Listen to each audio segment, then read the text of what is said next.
7 South Australian schools, 15 teachers and more than 150 young students have contributed to Green Industries SA's Replace the Waste Art exhibition. It was inspired by the Adelaide Festival's Australian premiere of the Plastic Bag Store installation by Brooklyn-based artist and filmmaker Robin Frohardt. Maddie and Pearl from the Hills Montessori School created their poster, One Plastic Fork. One plastic fork by Maddie and Pearl. It was just one plastic fork. Put in the wrong bin. It gets taken to landfill. Years later, it has not disintegrated. It is closer to the ocean and just laying there. A turtle got it stuck in its nose and died.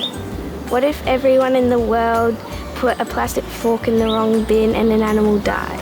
That will mean that 7.8 billion animals will die from a plastic fork.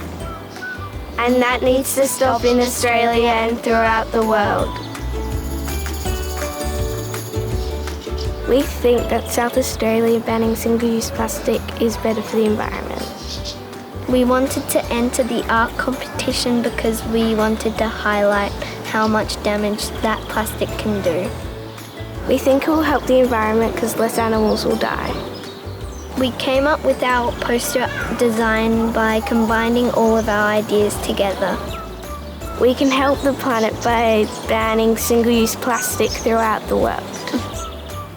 Visit the virtual gallery on our website to see just a selection of the amazing artwork from other students. Replacethewaste.sa.gov.au